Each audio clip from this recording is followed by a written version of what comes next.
noticed that none of the adults consumed the food that had been prepared. Instead, they sat quietly while he ate, engaging in polite conversation, but politely declining to participate in the meal, despite having graciously invited him to join them. When he commented on their apparent lack of appetite, his hosts explained that their dietary requirements were simply different from those of visitors, and that they typically ate at different times to avoid making guests uncomfortable. This explanation might have been acceptable if Merriweather hadn't observed strikingly similar behavior throughout the settlement during his entire stay. In 3 days, he never once saw any resident of Quinlan Valley consume normal food or engage in typical meal preparation activities. Even more disturbing were the sounds that emanated from the settlement during the nighttime hours. Merriweather vividly described hearing what sounded like large groups of people moving through the valley in a coordinated, almost orchestrated fashion. Yet when he peered outside during these episodes, he could see no one.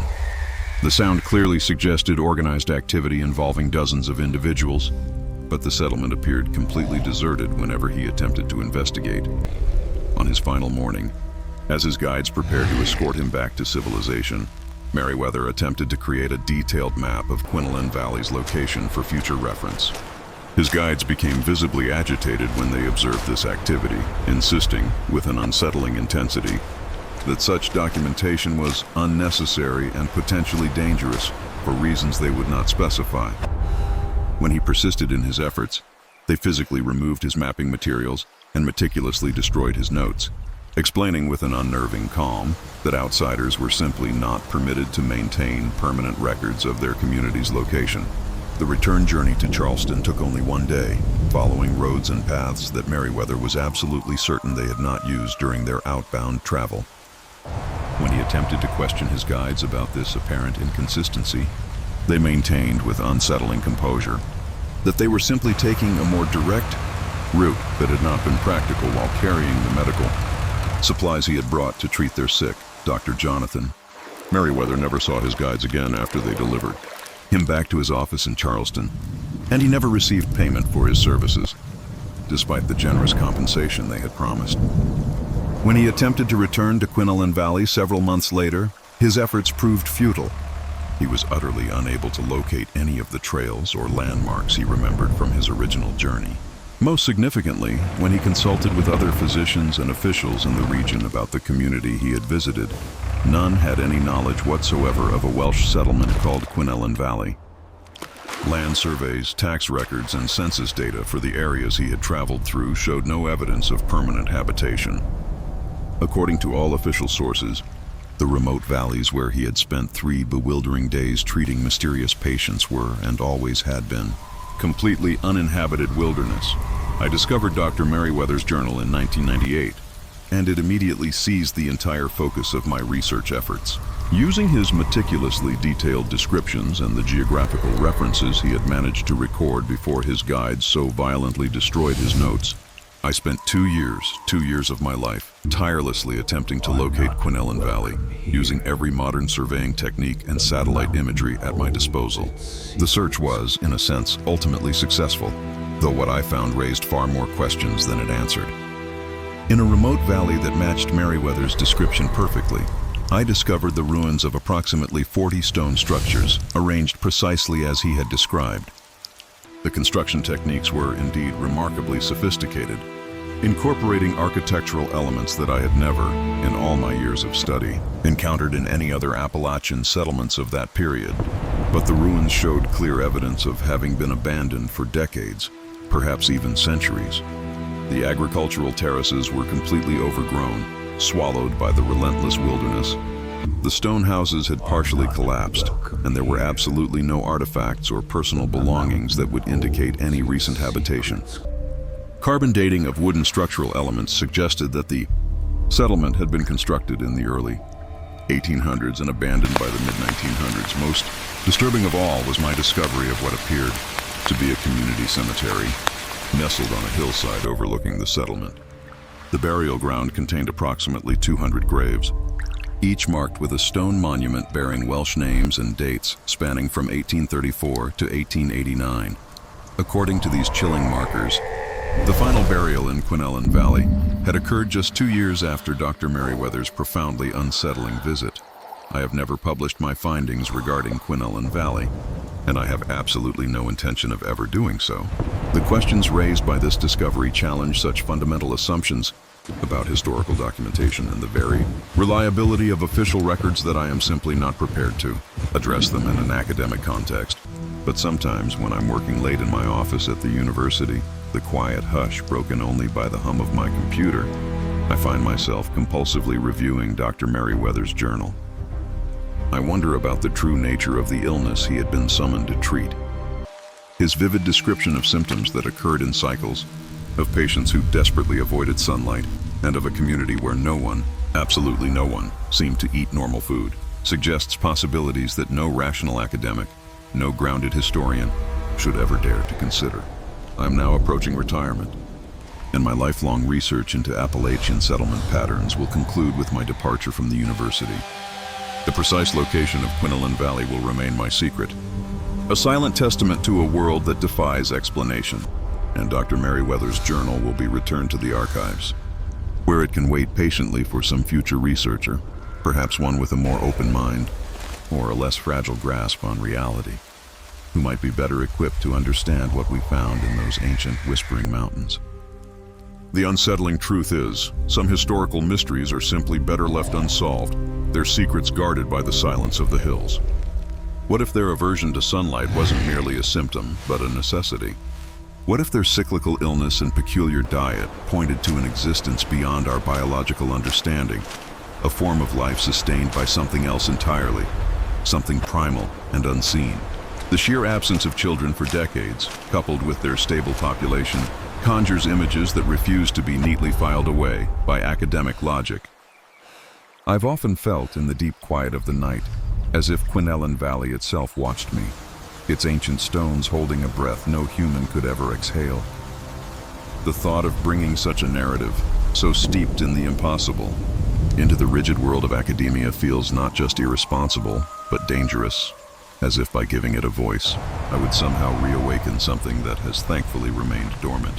Some truths are meant to stay buried, whispering only to those who truly listen and then choose silence. It all began, as many of my more fascinating discoveries have, with a serendipitous stumble. While poring over obscure 19th century settlement records, the kind of painstaking work that usually only excites someone like me, I unearthed something so profoundly unsettling that I immediately canceled all my planned field research. My name is Professor Edmund Hartwell, and for a quarter of a century, I've devoted my life to dissecting the intricate tapestry of European immigration and settlement patterns in the Appalachian Mountains, specifically between 1820 and 1890. My passion lies in those isolated pockets of humanity, communities that nestled themselves deep in remote mountain valleys, often forging unique cultural practices that drifted far from the mainstream American society of their time. The research that led to my most disturbing revelation started innocently enough. Buried within the dusty archives of the West Virginia Historical Society, I was meticulously sifting through land grant records for a book I was drafting on Welsh mining communities in the region when I kept encountering repeated, almost ghostly, references to a settlement named Quinellen Valley. The name itself was unmistakably Welsh, but the location descriptions were maddeningly vague, always just remote highlands or beyond the settled districts. What truly caught my attention, however, was the sheer consistency of these references. They appeared across multiple document types, spanning nearly 7 decades. Immigration records, meticulous land surveys, census data, even church records. Quinellen Valley was there, mentioned again and again, yet not a single document offered sufficient detail to pinpoint its exact location. Even more puzzling was the fact that this supposed settlement seemed to have maintained a remarkably stable population of around 200 residents throughout this entire period, despite having no discernible economic foundation or any apparent connection to larger transportation networks. Traditional Welsh settlements in Appalachia typically formed around the bedrock of mining operations or agricultural opportunities, the very things that could sustain a permanent community. These groups usually maintained regular contact with the outside world through trade and family ties to other Welsh communities scattered across Pennsylvania and West Virginia. Quinellen Valley, however, seemed to defy every established pattern of immigrant settlement behavior I had ever studied. My initial thought was that Quinellen Valley must be a religious community, one that had deliberately chosen to isolate itself from the mainstream, much like the Amish settlements flourishing in Pennsylvania during that same era. Many Welsh immigrants brought with them fervent Methodist or Presbyterian traditions, which sometimes led to the formation of separatist communities focused on preserving their traditional religious practices without outside interference. But as I delved deeper into the available records, this explanation began to fray and ultimately unravel. Religious communities, almost by their very nature, tend to leave behind extensive documentation of their beliefs and practices, both for internal use and to maintain vital connections with similar groups elsewhere. Quinellen Valley, while appearing in official secular records, left absolutely no trace of religious documentation. No church records, no theological writings, no correspondence with established Welsh religious organizations. It was as if their faith, if they had any, was entirely self-contained and invisible to the outside world. The true breakthrough in my research, the moment that sent a shiver down my academic spine, came when I discovered a collection of personal papers donated to the Historical Society by the estate of Dr. Jonathan Merriweather. He was a physician who had practiced in the rugged mountain regions of West Virginia during the 1880s. Tucked away among his medical journals and correspondence, I found a series of detailed, almost frantic notes describing a visit he had made to Quinellen Valley in the autumn of 1887. Dr. Merriweather had been summoned to this remote settlement to treat what was simply described as an outbreak of a mysterious illness affecting multiple families. His journal entries provide the only first-hand account I have ever encountered of life within this profoundly isolated community, and the details he meticulously recorded continue to raise questions that, even 35 years later, I still struggle to answer. According to Merriweather's notes, two men from Quinellen Valley, their faces unreadable, appeared at his office in Charleston one Tuesday morning in October 1887. They offered no names, but presented a compelling proposition: his standard fee, plus substantial travel expenses if he would accompany them immediately to treat their sick. The sheer urgency of their request, coupled with the surprisingly generous payment they offered, swayed him to agree, despite their stubborn refusal to describe the nature of the illness or provide any specific details about their community's location.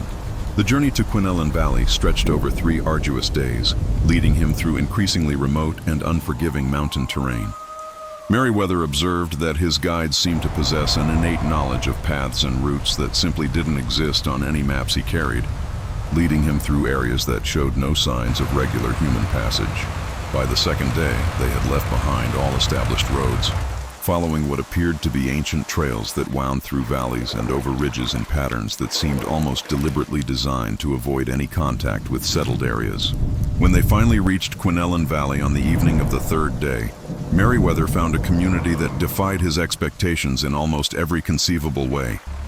The settlement consisted of approximately 40 stone houses, artfully arranged around a central common area. Their construction techniques, he noted with a hint of awe, were remarkably advanced for such an isolated location. The houses were ingeniously built into the hillsides, making them nearly invisible from the valley floor, and the agricultural terraces surrounding the settlement bore clear evidence of sophisticated farming methods, perfectly adapted to maximize production in such difficult terrain. But it was the people of Quinellen Valley who truly bewildered Dr. Merriweather. While they were undeniably of Welsh origin, speaking a dialect he recognized but couldn't quite grasp entirely, their physical appearance and behavioral patterns were unlike any immigrant community he had encountered in his extensive practice. The adults were uniformly tall and lean, their skin so pale it seemed almost translucent, and their eyes reflected light in a way that reminded him more of nocturnal animals than of normal humans. Even more disturbing was their apparent age distribution. Merriweather noted that while the community claimed a population of nearly 200 residents, he encountered no children during his entire 3-day stay, and only a handful of adults who appeared to be under the age of 40. When he cautiously inquired about families and children, his questions were met with vague deflections, references to seasonal migrations, and educational arrangements that were never clearly explained, leaving him with an unsettling sense of unease. The illness that had prompted his urgent visit proved to be unlike anything in his vast medical experience. The affected individuals, numbering around 20 adults, were suffering from what appeared to be a debilitating wasting condition. It caused rapid weight loss, an extreme sensitivity to sunlight, and a peculiar, almost unnatural aversion to certain foods that had previously been dietary staples. Most puzzling was the cyclical nature of the symptoms, with patients experiencing periods of apparent recovery, only to be followed by sudden, often more severe relapses. Merriweather's extensive medical training had not prepared him for such a condition, and his usual remedies seemed to have no effect whatsoever on the progression of the symptoms. When he attempted to discuss possible causes with the settlement's informal leaders, he was calmly informed that the illness was merely a seasonal affliction that had plagued their community for generations. They expressed no surprise, no disappointment at his inability to provide effective treatment, suggesting that they had brought him to Quinellen Valley more out of some deep-seated obligation than from any genuine expectation that he could actually help. On his final evening in the settlement, Dr. Merriweather made a series of observations that fundamentally challenged his understanding of human social organization. While sharing dinner with one of the families, I buried this memory so deeply that for years I truly convinced myself it was nothing more than a childhood nightmare. It stayed locked away until last Thanksgiving, when my sister casually brought up that camping trip over dinner, and suddenly the past crashed back into the present. My name is Rebecca Williams, and what I'm about to tell you happened when I was just 8 years old. During the summer of 1994, my family had recently moved from the bustling city of Cardiff, Wales, to a quiet small town nestled in western North Carolina. My father had taken a new job as a mining engineer, helping a company reopen some of the old copper mines in the Appalachian foothills. It was a huge change for my sister Emily and me. We'd left behind all our friends and our extended family in Wales, starting fresh in a place that felt utterly foreign and strange. To help us settle in and feel at home, my parents decided to plan a series of weekend camping trips throughout that first summer. My father, David Williams, had always been an avid outdoorsman back in Wales, and he genuinely believed that exploring the American wilderness would help us fall in love with our new country, much as he had with the rugged beauty of Snowdonia.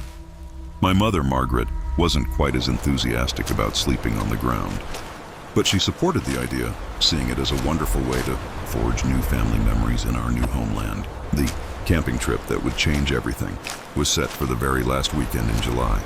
Our plan was to spend 3 days at a remote campground deep within the Pisgah National Forest, an area celebrated for its crystal-clear mountain streams and ancient, old-growth forests that had somehow miraculously survived the extensive logging operations of the early 20th century.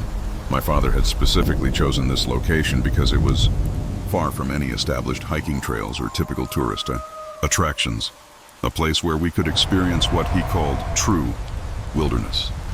The campground itself was incredibly primitive, accessible only by a narrow, winding dirt road that snaked through dense forest for almost 8 kilometers from the nearest paved highway. There were no facilities, no designated campsites, and chillingly, no other visitors during our entire stay. We pitched our tents in a small clearing right beside a creek that my father, meticulously consulting his topographic map, identified as Whisper Branch. I never fully understood why it carried that particular name until years later, when its significance became terrifyingly clear. Emily, who was 11 and always much more adventurous than I, immediately started exploring the area around our camp, while my parents busied themselves setting up equipment and organizing our supplies. I was always the more cautious one, preferring to stay close to the familiar comfort of our blue canvas tents and the comforting hiss of the camp stove, where my mother was already preparing our first meal. But even from the safety of our established campsite, I could feel it, something profoundly different about this place, setting it apart from every other location we had visited. The forest here was ancient, vast and denser than anywhere we had ever camped before. The trees were colossal, their trunks so enormous it would take several people holding hands to encircle them. Their canopy was so impossibly thick that even at midday, the light filtering down to the forest floor was dim and green, creating an almost underwater quality that made everything seem muted and distant. The understory was surprisingly sparse, as if the giant trees consumed most of the available sunlight and nutrients, leaving little for smaller plants to establish themselves. But it was the silence that disturbed me most deeply. In all our previous camping experiences, the woods had always been alive with sound, birds calling, insects buzzing, small animals rustling through fallen leaves. Here, the quiet was so absolute that I could hear my own heartbeat, and the sound of my breathing seemed unnaturally loud, echoing in the stillness. Even Whisper Branch lived up to its name, flowing past our camp with barely a murmur, despite recent rains that should have made it run higher and faster. On our first evening, as we sat around the flickering campfire eating my mother's comforting camp stew, Emily announced with an excited grin that she had found something interesting during her afternoon exploration. About half a kilometer upstream from our camp, she had discovered what appeared to be the remains of an old homestead. Stone foundations clearly outlined where a cabin had once stood, and scattered around the ruins were rusted pieces of farm equipment and household items that looked like they had been abandoned for decades. My father was immediately intrigued, both as a mining engineer who understood the history of settlement in these mountains, and as a transplanted Welshman who deeply appreciated the stories old ruins could tell. He suggested we hike to the site together the following morning to investigate Emily's discovery more thoroughly. My mother was less enthusiastic, mentioning quite reasonably that abandoned homesteads could be dangerous due to collapsed structures and old, improperly covered wells. That night, I had the first of what I would later remember as dreams, but now understand were something else entirely. I found myself standing alone at the edge of our campsite in what appeared to be the middle of the night. The campfire had burned down to glowing coals, casting eerie shadows, and my parents' tent was utterly silent. Emily's sleeping bag in the tent I shared with her was empty, though I had no memory of her getting up or leaving. The forest around our camp, which had been unnaturally quiet during the day, was now filled with sound. But these were not the normal sounds of nocturnal wildlife. What I heard was undeniably human activity, voices speaking in low, hushed tones just beyond the edge of the firelight. The sound of footsteps moving through the underbrush with careful, deliberate steps, almost a rhythmic padding. Occasionally, I could make out what sounded like children laughing, but the laughter had a quality, a brittle, ancient sound that made me want to hide rather than investigate. As I stood there in my pajamas, too frightened to move, but unable to return to the perceived safety of our tent, I became aware that the voices and footsteps were getting closer, not approaching our camp directly, but circling it at a consistent distance, as if the speakers were following an invisible boundary they could not, or would not, cross. I tried to call for my parents, but no sound came from my throat, only a dry gasp. I tried to run back to our tent, but my legs wouldn't respond to my desperate commands.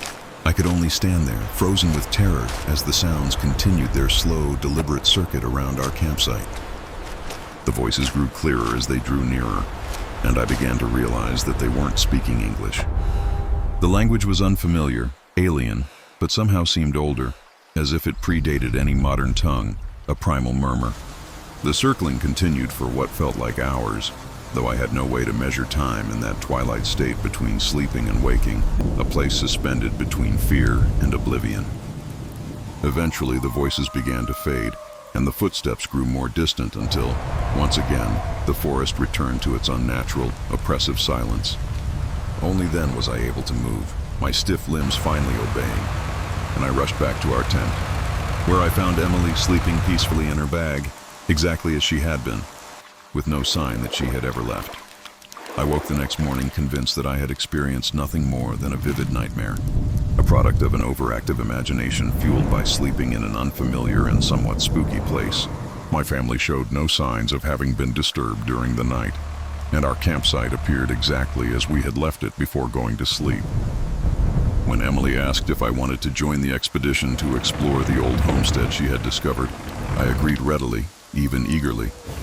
I wanted to focus on daytime adventures and push away those unsettling nighttime fears. The hike to the ruins took us through some of the most breathtaking forest I had ever seen, following Whisper Branch as it wound deeper into the mountains through a landscape that seemed utterly untouched by human activity, pristine and ancient. Emily led us confidently along what appeared to be an old trail, though it was so overgrown that it was barely distinguishable from the surrounding forest floor, more a suggestion than a path. When we finally reached the homestead ruins, I immediately understood why Emily had been so excited by her discovery. The stone foundations were substantial, clearly indicating that this had been a significant structure, far more than just a simple cabin. The arrangement of rooms suggested a main living area, separate bedrooms, and what appeared to have been a large kitchen with a massive stone hearth that remained partially intact, a silent testament to past lives. My father, with his engineer's eye, examined the construction techniques and concluded that the building had probably been erected in the late 1800s, during the period when mining and logging operations had brought the first wave of permanent settlers to this part of the mountains. The quality of the stonework suggested that whoever had built this homestead had intended it to last for generations, a legacy in stone. But there were aspects of the site that troubled him, a subtle disquiet in his observations. The location, while beautiful, was remarkably impractical for farming due to the steep terrain and heavy forest cover. There was no obvious source of flat land suitable for crops or pasture for livestock. Most puzzling, however, was the complete absence of any clear access route that would have allowed the original builders to transport heavy materials to this remote location. How had they moved those enormous stones?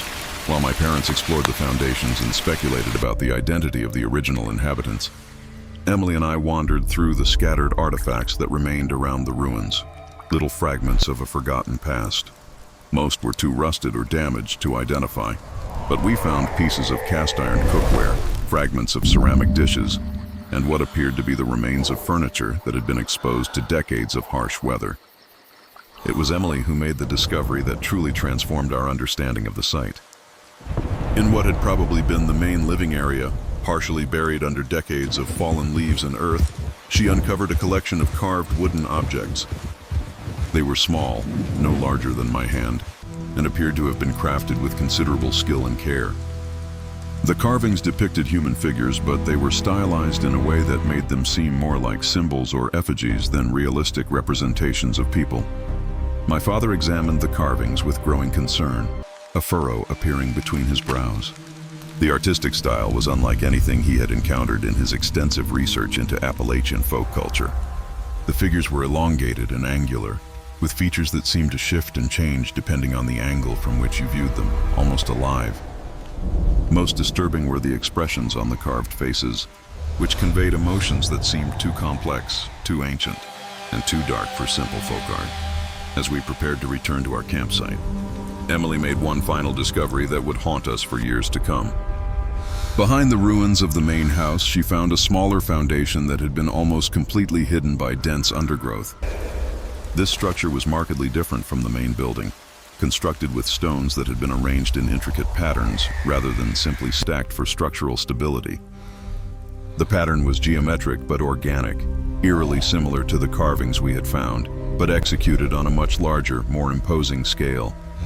My father spent considerable time studying the arrangement, taking photographs and making careful sketches in his notebook, a rare intensity in his usually calm demeanor. When Emily asked what he thought the smaller building had been used for, he was quiet for a long, heavy moment before finally saying, his voice hushed, that he honestly did not know. That night, the dreams returned with greater intensity and terrifying clarity than ever before. Again, I found myself standing alone at the edge of our campsite in the middle of the night, suspended in that eerie stillness. But this time, the voices circling our camp were no longer mysterious and distant. I could understand them perfectly, as if they were speaking directly into my mind rather than merely through my ears, their words echoing inside my skull. They were calling my name, sweet and insistent, inviting me to join them, promising to show me things that would help me understand the true history of this place, whispering secrets only the forest knew. The temptation to follow those voices was almost overwhelming, a powerful magnetic pull. Every rational instinct screamed that walking into that dark, ancient forest would be a terrible, irreversible mistake. But the curiosity was stronger, a primal urge that eclipsed the fear. I found myself taking small, hesitant steps away from our campsite, drawn toward the sounds that seemed to promise answers to questions I hadn't even known how to ask, a knowledge too vast for a child. I had made it perhaps 20 meters from our tents when Emily suddenly appeared beside me, though I had no memory of her approaching, no sound of her footsteps. She took my hand without saying a word and began leading me gently but firmly back toward the perceived safety of our camp, her grip surprisingly strong. As we walked, she spoke, her voice soft and low, in the same language I had been hearing from the forest, responding to the voices that were still calling my name, still coaxing me away. It was only when we reached our tent, the canvas cool against my cheek, that I suddenly realized Emily was still sleeping peacefully in her bag, exactly where she had been when I left. The Emily who had led me back to safety dissolved like morning fog, fading into the shadows, leaving me alone with the chilling understanding that something in those ancient woods had been wearing the face of my sister, a benevolent specter, to keep me safe from whatever else was calling to me in the impenetrable darkness. We broke camp the very next morning, packing up in a hurried, almost frantic manner, and returned home 3 days earlier than planned. My parents never offered a full explanation for the sudden change in our itinerary, but I noticed that my father spent considerable time on the phone with various officials after we returned, his voice often hushed and serious, and he never, ever scheduled another camping trip to the Pisgah National Forest. For 30 long years, I convinced myself that the entire experience had been nothing more than childhood imagination, amplified by sleeping in an unfamiliar, unsettling environment. I never spoke about the dreams, or the voices, or the mysterious Emily who had led me back to safety. When family conversations inevitably turned to our camping adventures, I participated in the nostalgic reminiscences, laughing along, without ever mentioning the things that had frightened me so deeply, the things that still whispered at the edges of my memory. But last Thanksgiving, Emily brought up that particular camping trip in a way that utterly shattered my carefully constructed rationalization, tearing down the walls I had built around that time. She mentioned, quite casually, that she had never been able to sleep properly during our time at Whisper Branch because she kept having to get up at night to bring me back to our tent.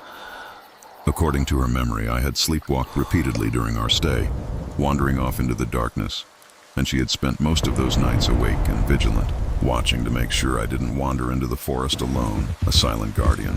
When I asked her, my voice barely a whisper, what she meant, she described incidents that matched perfectly with my own fragmented memories of those terrifying nighttime experiences.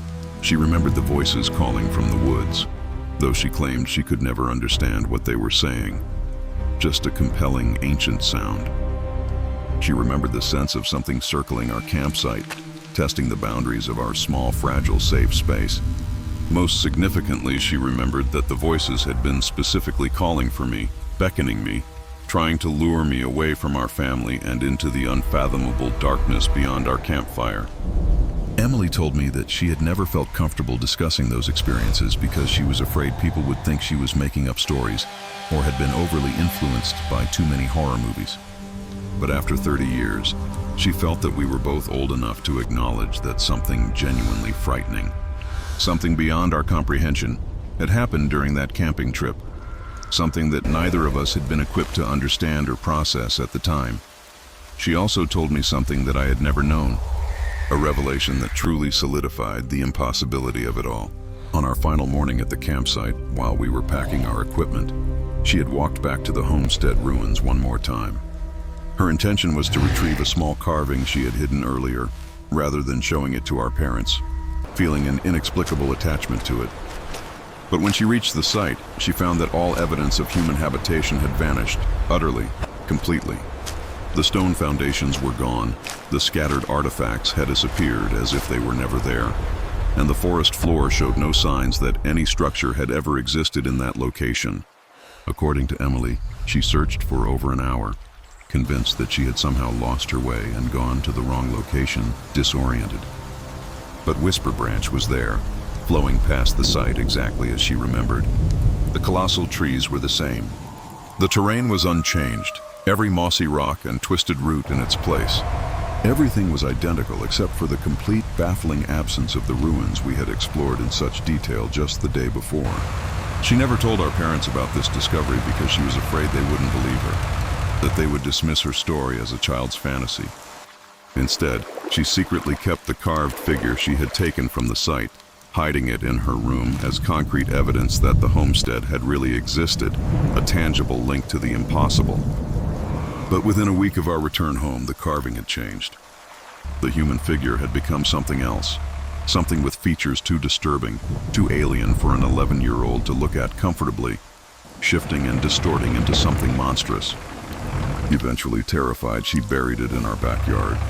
And to her knowledge, it remains there still. A buried secret festering beneath the suburban lawn. I am now 38 years old, married with 2 children of my own.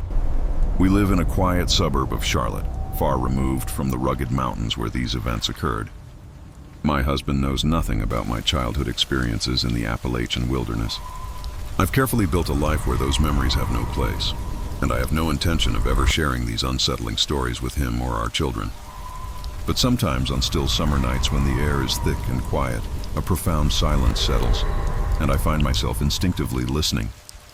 I listen for voices that might be calling my name from whatever dark, ancient places still exist in this modern, supposedly rational world. And sometimes in that hushed quiet, I truly think I hear them, patient and persistent, still trying to finish a conversation that began 30 years ago beside Whisper Branch, in a forest that may or may not have ever truly existed, but has certainly existed within me, shaping who I am, a constant, unsettling echo. The experience left an indelible mark, a whisper that lingers even now, raising questions about the permeable boundaries between memory and reality, the seen and the unseen.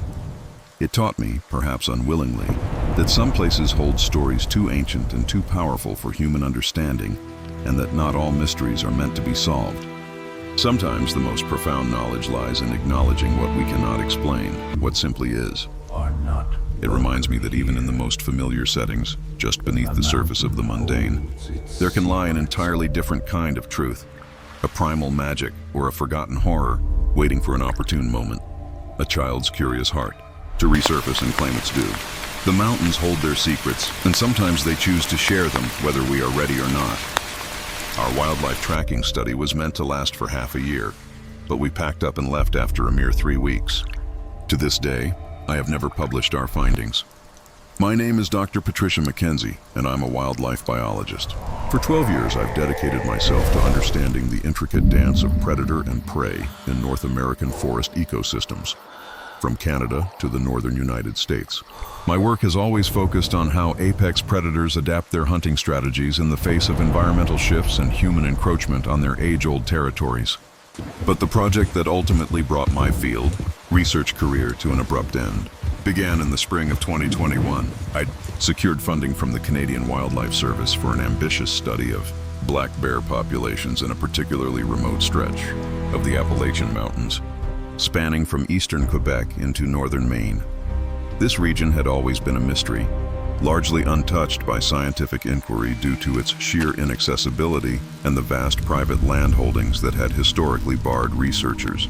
My team was comprised of 3 sharp graduate students from the University of New Brunswick and 2 seasoned field technicians, whose expertise lay in tracking and monitoring large mammals.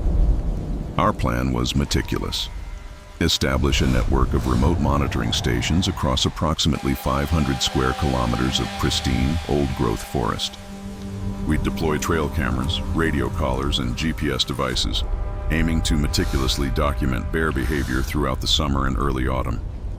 This was truly untouched wilderness, a place virtually immune to logging or development, where the dense canopy coverage and rugged terrain had remained unchanged for millennia. Historical records suggested a healthy abundance of black bears, white-tailed deer, and various smaller predators, yet not a single systematic scientific study had ever been conducted here, precisely because of the challenging access and profound remoteness. Our base camp was set up at the southern edge of our designated study area, nestled beside a small lake that offered both vital water access and a crucial helicopter landing site for supply drops. The nearest road was over 40 kilometers away, traversing terrain utterly impassable to vehicles, leaving us entirely reliant on helicopter support for transportation and any communication with the outside world. The first unsettling hint that something profoundly unusual was unfolding in our study area arrived during our initial survey work, barely 2 weeks into May. As we meticulously established GPS coordinates for our monitoring stations, we began to discover evidence of bear activity that simply didn't fit any documented behavioral patterns in scientific literature.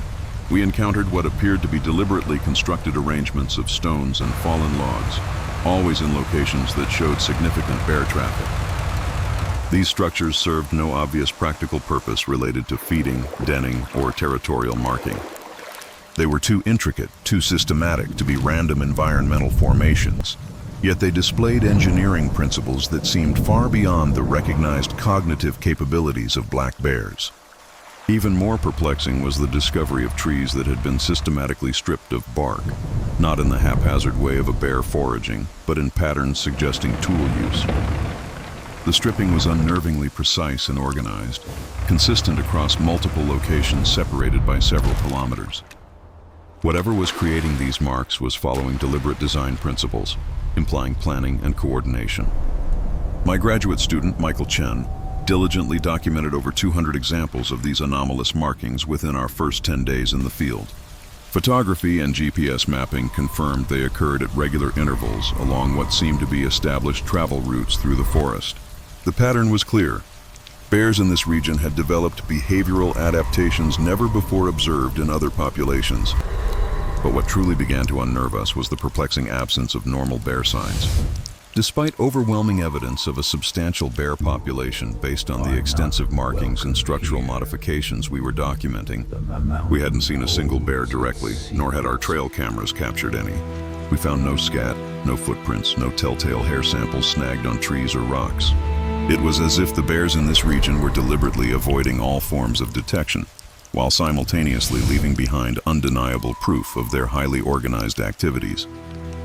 The real breakthrough, or perhaps the terrifying realization, struck during our third week when our motion-activated cameras finally began recording footage. It forced us to fundamentally reconsider everything we thought we knew about bear behavior and intelligence. The initial recordings were captured at night by cameras strategically placed along what we'd identified as primary travel corridors. The footage was chilling. Groups of black bears moving through the forest in single-file formation, following precise, almost military-like routes, maintaining consistent spacing between individuals. This level of organization was utterly unprecedented in bear research, suggesting social coordination capabilities that directly contradicted decades of established behavioral studies. More disturbing still were the subsequent recordings, which depicted bears engaged in what could only be described as construction activities. Using rocks, fallen logs, and the very stripped bark materials we'd observed, groups of bears were systematically building structures that defied any identifiable biological purpose. The construction process was coordinated and methodical. Individual bears appeared to be assigned specific roles in completing complex projects that often required multiple nights to finish. The structures themselves defied explanation within the context of normal animal behavior. They were geometric rather than organic, incorporating architectural principles that demanded spatial reasoning and planning capabilities far beyond anything previously documented in bear populations. Some seemed to be communication devices, arranged to channel sound in specific directions across long distances. Others appeared designed to create specific visual effects when viewed from particular angles.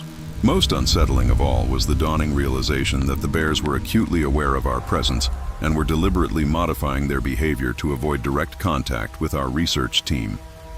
Our trail cameras captured footage of bears systematically dismantling and relocating our monitoring equipment, always at night, and always with a meticulous precision that left the devices undamaged, but repositioned to record empty forest rather than any bear activity. The bears weren't just avoiding our cameras. They were studying our research methods and adapting their behavior to render our scientific observations utterly ineffective. The incident that ultimately ended our research unfolded during our final week at the study site. Michael Chen, with his usual boundless enthusiasm, had volunteered for overnight observation duty at one of our most remote monitoring stations. He hoped to finally document bear activity through direct observation, rather than relying on automated cameras that the bears had proven so adept at circumventing. The monitoring station was positioned on a rocky outcropping, offering clear sight lines across a valley where we had observed the most extensive structural modifications. Michael was fully equipped, night vision gear, radio communication, and emergency supplies sufficient for 48 hours of independent observation. His final radio transmission, crackling through at 2:17 a.m. on a Tuesday morning, has haunted me ever since. Dr. Mackenzie, you need to see this. They are not bears. Repeat, they are not bears. They are something else entirely, and they know I am watching them. When we lost contact with Michael, standard protocol dictated notifying our helicopter support and initiating immediate extraction procedures. But, inexplicably, our primary radio equipment malfunctioned simultaneously with Michael's disappearance, leaving us completely unable to communicate with our logistical support team. We were effectively stranded at our base camp with no way to call for help and no clear understanding of what had happened to our colleague. I immediately organized a search team to reach Michael's observation post, following the marked trails we had established during our initial survey work.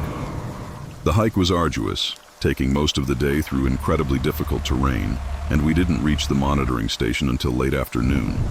What we found there challenged every single assumption I had ever held about wildlife behavior and the very nature of intelligence in non-human species. The observation post had been systematically dismantled and then meticulously reconstructed in a configuration that served no apparent practical purpose. Michael's equipment had been carefully arranged in geometric patterns around the site, undamaged, but positioned according to design principles that suggested an artistic or symbolic intent rather than random disturbance. Michael himself was nowhere to be found, but his absence was clearly deliberate, not accidental. His personal belongings had been sorted and arranged according to size, color, and material composition. His research notes had been removed from his backpack and spread across the ground in patterns eerily reminiscent of the structural modifications we had been documenting throughout our study. Most significantly, we found undeniable evidence that whatever had taken Michael had left behind a message, intended specifically for our research team.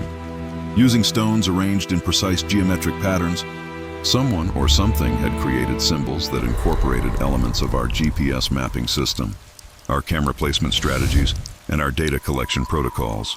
The message was unmistakable. It was meant to demonstrate that our research methods had been observed, understood, and ultimately rendered ineffective by entities with intelligence capabilities that profoundly exceeded our own. The final chilling element of this message was a detailed reproduction of our helicopter landing schedule, created using materials from Michael's equipment and positioned to be perfectly visible from the air.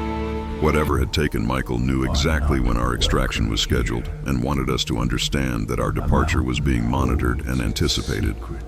We abandoned our research immediately and signaled for emergency extraction using the helicopter communication beacon. When the pilot arrived to collect us, we offered no explanation for our early departure or Michael's disappearance. The official report classified him as missing due to a wilderness accident, and no additional search operations were authorized due to the extreme remoteness of the study area. I have never returned to field research since, and I have never published any of the findings from our aborted study. The footage and documentation we collected remain sealed in my personal files, and I have absolutely no intention of sharing them with the scientific community. Some discoveries, you see, challenge fundamental assumptions about the nature of intelligence and consciousness in ways that the academic world simply isn't prepared to accept. Michael Chen was never found, and his disappearance remains officially unexplained. But I know what happened to him, just as I know precisely why our research was terminated by entities that demonstrated capabilities far beyond what we consider possible in non-human species. The structures we documented in that remote forest were not created by bears. They were constructed by something that uses bear forms as camouflage while engaging in activities that serve purposes we cannot even begin to comprehend. Our research was ended not by equipment failure or logistical challenges, but by the direct intervention of intelligences that refuse to allow their activities to be documented or understood by human science. I continue to work as a wildlife biologist, but only in laboratory settings and only with species whose behavior conforms to established scientific principles. I have learned with a profound and heavy heart that some aspects of the natural world are protected by forces that will not tolerate investigation, and some forms of intelligence are simply too alien for human understanding. The mountains keep their secrets, and some of those secrets are truly better left undiscovered by curious scientists who mistake their education for wisdom and their technology for understanding. Michael learned that lesson too late. I was fortunate enough to escape before the same terrifying lesson was taught to our entire research team. The experience left an indelible mark, not just on my career, but on my entire perception of reality. It's a haunting reminder of the vast unknowns that still lurk in the untouched corners of our world, forces that operate outside our conventional scientific paradigms. We approach nature with our instruments and theories, believing we can categorize and comprehend, But sometimes, nature holds secrets so profound they shatter our very definitions of life and intelligence. The hubris of human inquiry, the assumption that every mystery can be solved, every behavior explained, was utterly stripped away in that silent, observing forest. I often wonder what those entities were truly building, what grand purpose lay behind their intricate constructions and deliberate subterfuge. Were they simply asserting their territory, sending a stark warning, or was something far more complex at play? The thought that an ancient hidden intelligence coexists with us, silently observing our clumsy attempts to understand their world, is a disquieting truth I now carry. It forces a humility that few scientists ever truly embrace, a chilling acceptance of the limits of our own understanding. 3 years ago, I filed an incident report that still haunts my sleep. A cold official document now gathering dust in a Parks Canada office in Halifax. It's a sterile bureaucratic shell, stripped bare of any detail that might hint at the true terror, or make anyone question my sanity or professional competence. But the real story, the one that lives in the shadows of my memory, has remained confined to my family until now. My name is Marcus Thompson, and I've served as a park ranger in the Maritime Provinces for over 15 years. I thought I'd seen it all. The lost tourists, the thrilling bear encounters, the clandestine hunting operations, and countless search and rescue missions through terrain that would break most people. I was wrong. Everything changed when I was assigned to a remote stretch of the Appalachian trail system, winding its way through the dense, unforgiving wilderness of northern New Brunswick. The incident began innocently enough. On a Tuesday morning in late September, with a call from dispatch about 2 overdue hikers, Jennifer Walsh and David Kim, both seasoned backpackers from Toronto, had planned a 5-day trek through the Colonia Highlands. They were supposed to check in at the ranger station on Monday evening, but never arrived. Jennifer's sister, their emergency contact, hadn't heard from them since a text message on Saturday, a quick note about making good time before going off-grid. Standard procedure for overdue hikers is a tiered response. First, check their vehicle at the trailhead, then contact local accommodations and other ranger stations. If those avenues yield nothing, we launch a formal search. Jennifer and David's silver Honda CR-V was indeed still parked at the Pine Creek trailhead, exactly where they'd left it 4 days prior. Their gear appeared untouched, with no signs of tampering. I began my search at first light on Wednesday, following the main trail they had indicated on their plan.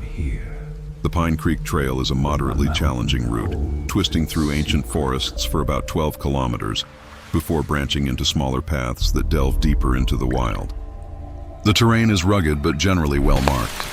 Experienced hikers like Jennifer and David should have navigated it without issue, even in less than ideal weather. The first unsettling discovery came about 6 kilometers in, near a creek crossing known to trail guides as Dead Man's Ford. The wooden bridge, usually spanning the water, had been damaged by a recent storm, forcing hikers to find an alternate route. I could see where someone had explored options along the bank, and there, clear in the mud, were boot prints matching the size and tread of hiking boots. 2 distinct sets, one smaller than the other, consistent with Jennifer and David, but mixed with their tracks was something else. Something that compelled me to stop, my blood running cold. These were tracks I had never witnessed in 15 years of wilderness work. Roughly humanoid in shape, yet impossibly elongated, almost twice the length of a normal human foot.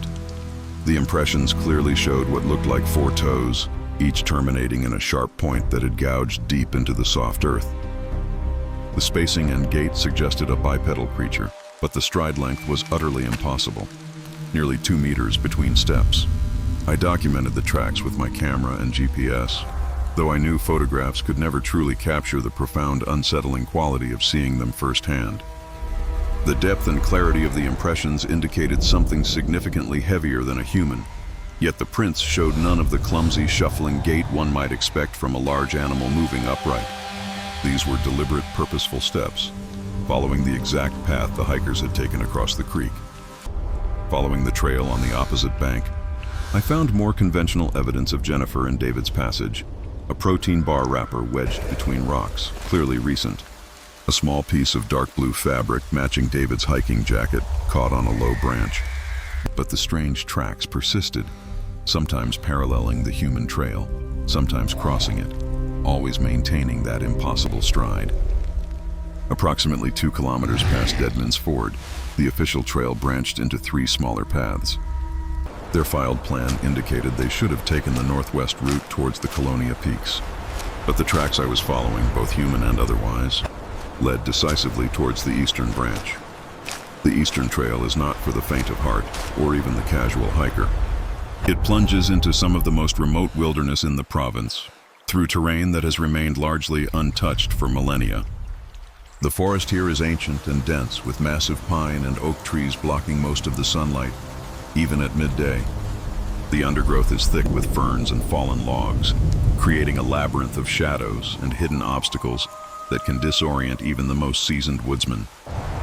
I followed the tracks for another hour, growing increasingly apprehensive about what I might discover. The human footprints were becoming less distinct, as if Jennifer and David were moving more quickly, or perhaps less carefully than before. In stark contrast, the strange tracks seemed to grow clearer and more numerous.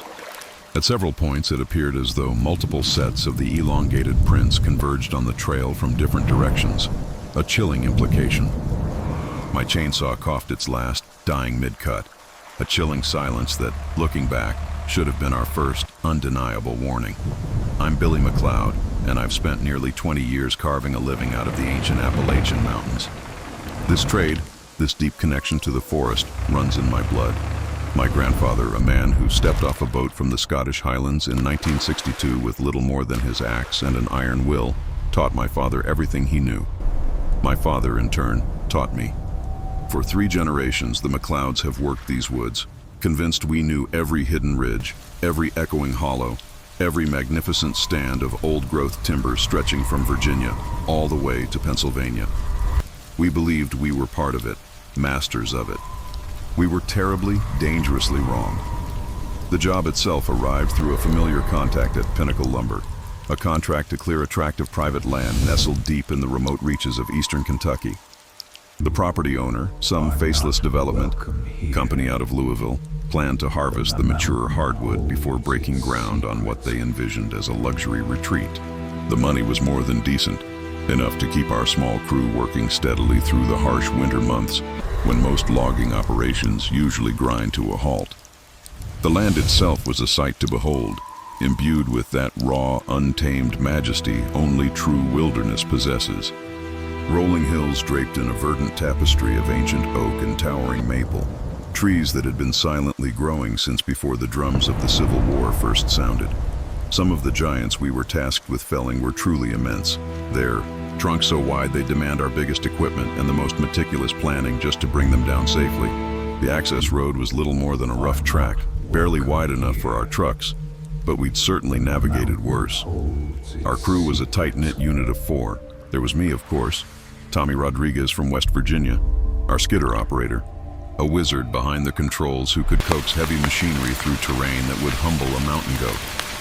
Dale Morrison, our feller, whose father had taught him to drop trees with surgical precision, guiding their fall with an almost supernatural intuition. And then Jake Patterson, barely 22, but with an innate feel for the woods and the instincts of a seasoned logger already coursing through his veins. We'd worked together for 3 years, operating with the seamless efficiency that only complete, unspoken trust can forge. The first week unfolded precisely as it should have. We established our staging area close to the access road and began systematically processing the marked trees. The timber was exquisite, mostly prime red oak and sugar maple, interspersed with valuable ash and cherry. The weather held, our equipment hummed along without a hitch, and by Friday afternoon, we'd already cleared nearly 30% of the contracted timber, well ahead of schedule. It was during the second week that a creeping unease began to settle over us. The shift was subtle at first, the kind of atmospheric tremor that experienced woodsmen learn to instinctively sense but find impossible to put into words. The forest itself seemed to hold its breath, an unnerving, unnatural quiet descending. The lively chirping of birds, so prevalent during our first week, vanished, replaced by an eerie scarcity. Even the rustle of small animals in the underbrush faded into a profound silence, making the roar of our equipment seem grotesquely loud, an intrusion. Dale was the first to vocalize it during our Monday lunch break. He'd been working a stretch of ridgeline a couple hundred meters from the rest of us when his chainsaw began acting up, sputtering, losing power, running rough despite having been meticulously serviced just days prior. Tommy went to investigate, finding no mechanical fault with the saw, yet it continued to perform erratically only in that specific spot. More unsettling still was Jake's discovery that afternoon. While delimbing a massive oak, he found strange markings carved deep into the trunk, about 6 feet up from the base. The cuts were deliberate, precise, forming symbols none of us had ever seen. These weren't axe marks, not natural damage, and certainly not part of any logging operation. Someone, or something, had taken considerable time and effort to etch these designs into the living wood. The symbols were geometric, yet they possessed an unsettling organic flow.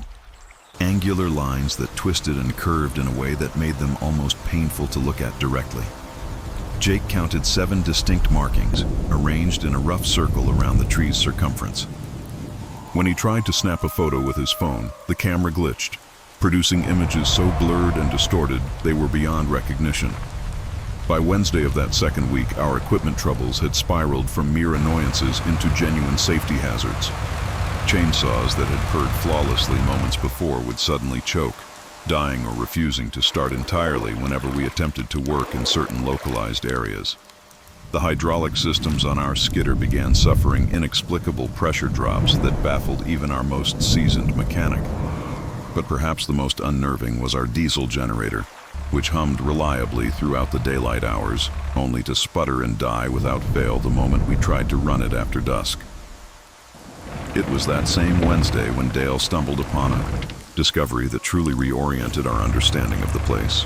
While scouting new timber in an untouched section, he found undeniable evidence of previous logging activity. Dozens of cut stumps, some clearly decades old, dotted an area that our survey maps explicitly indicated had never been harvested. The cuts were clean, professional, the unmistakable work of skilled loggers with top-tier equipment. Yet there were no access roads leading to this remote spot, no telltale skid trails where logs would have been dragged out, no tire tracks or equipment marks suggesting how any machinery had ever reached, let alone departed, such an inaccessible place. Most perplexing of all was the arrangement of the stumps themselves. They formed patterns, not random clusters, patterns that served absolutely no logical logging purpose, yet were too deliberate, too geometrically precise, to be dismissed as mere coincidence. Thursday morning brought another chilling find. Tommy discovered the first piece of truly abandoned equipment, an old chainsaw, judging by its model, likely 20 years past its prime. It lay wedged between 2 rocks by a small creek, about half a kilometer from our active work site. What struck us instantly was its condition, remarkably preserved despite its apparent long exposure to the elements. The chain was still keen, the fuel tank dry but miraculously free of rust or corrosion, and when Tommy tentatively pulled the starter cord, the engine turned over with an unsettling freedom, but it was the branding that truly curdled our blood. The saw bore the faded logo of Morrison Logging, a company that had folded clear back in 1987. Tommy, who'd started young, recognized the distinctive color scheme. A quick check of the serial number confirmed our growing dread. It matched records for equipment reported lost during a logging operation in these very mountains over 15 years ago. The Morrison crew, we knew, had simply vanished without a trace. When I inherited my great-uncle's cabin, the lawyer handed me the deed and a sealed letter. His only instruction, delivered with a curious glint in his eye, was simple. Read this after your first night alone on the property. My name is James Whitfield, and just 2 years ago, my life was a world away. A successful software engineer thriving in London, utterly disconnected from my American family heritage. My knowledge of great-uncle Silas was minimal, limited to whispered mentions at family gatherings and a vague understanding that he'd lived as something of a hermit in the Appalachian mountains of eastern Tennessee for over 4 decades. The inheritance, frankly, was a complete shock. I'd never met Silas, nor did I imagine he even knew of my existence. According to Mr. Cornelius Thorne, the estate attorney from Knoxville, Silas's will was oddly specific, stipulating that his property should pass to the eldest male descendant of the Whitfield line currently residing outside the mountain region. This archaic language, for reasons I couldn't yet fathom, made me the sole heir to 200 acres of remote mountain land and whatever structures lay upon it. Mr. Thorne's initial description of my newfound estate was deliberately vague. He spoke of a cabin, some outbuildings, and mineral and timber rights that might hold modest commercial value. When I pressed for more details about the property's exact location or its condition, he deftly sidestepped my questions with legal jargon, merely suggesting I inspect it personally before making any decisions. The sealed letter he gave me was beautiful, too elegant perhaps for a mountain recluse. Cream-colored, heavy, expensive paper, my name penned across it in a refined script.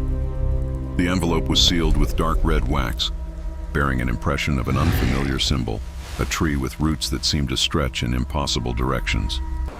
Mr. Thorne had emphasized Silas's strict instructions about when the letter should be opened, making me promise to honor this final request.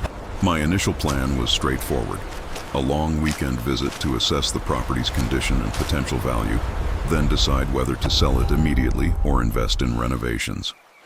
I arranged time off from my London position, booked a flight to Knoxville, fully expecting to be back home within a week, with a clear understanding of my new assets.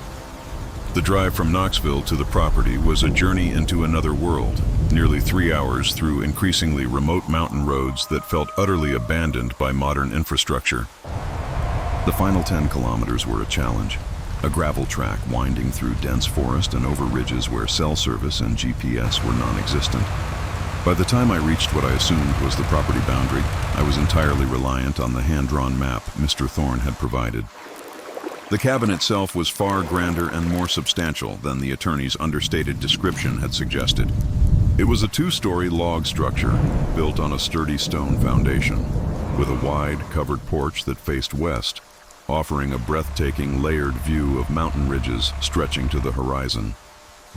The craftsmanship was undeniable, the work of someone with considerable skill and a keen eye for detail. Perfectly fitted logs, stonework that had defied decades of harsh mountain weather. Yet certain aspects of its design struck me as unusual, even unsettling. The windows were notably smaller than one might expect for a building of this size, many fitted with heavy wooden shutters that could be secured from within by iron bars.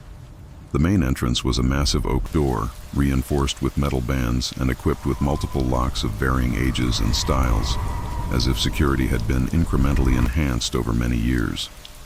The interior proved even more surprising. Silas had lived simply but comfortably, surrounded by handcrafted furniture, extensive bookshelves, and a large stone fireplace that dominated the main living area. The cabin was wired for electricity and plumbed for running water, though both systems seemed to draw from independent generators and wells, not municipal services. Most intriguing was Silas's library, which consumed nearly the entire second floor. It housed hundreds of books on an eclectic range of subjects: Appalachian history and folklore, geology, botany, anthropology. Many volumes were old, some appearing quite valuable. First editions and academic texts that painted a picture of a great-uncle far more educated and sophisticated than his mountain hermit reputation would suggest. As evening descended on my first day, I prepared for what I anticipated would be a peaceful night in the mountains, followed by a thorough property inventory the next morning. I had brought basic supplies from Knoxville and was genuinely looking forward to the solitude and natural beauty my urban life rarely afforded. It was only after darkness had completely enveloped the cabin that I began to grasp why Silas had lived behind reinforced doors and barred windows. The sounds began around 10 p.m., subtle at first, then gradually becoming more distinct, more purposeful, from somewhere in the dense forest surrounding the cabin. I detected what seemed to be coordinated movement, multiple entities pushing through the underbrush in patterns that suggested intelligence, not random wildlife. The sounds were too regular, too organized to be natural, yet too systematic to be human. I initially dismissed them as my imagination, amplified by my unfamiliarity with mountain wilderness. City dwellers often struggle to interpret the normal nocturnal sounds of a forest, and I assumed my urban sensibilities were conjuring threats where none existed. But as the evening wore on, the sounds grew closer, more obviously deliberate. By midnight, I could clearly distinguish what felt like multiple individuals circling the cabin at a consistent distance, maintaining formation as they moved through terrain that should have made such coordinated movement extremely difficult. Occasionally, I'd hear what sounded like communication between these entities. Low vocalizations, almost like human speech, but in a language I couldn't identify. Most disturbing was the dawning realization that whatever was moving through the forest was specifically focused on the cabin. The sounds lacked the random quality of animals following natural paths or foraging for food. Instead, they suggested systematic reconnaissance, as if these entities were studying the structure, assessing its defenses.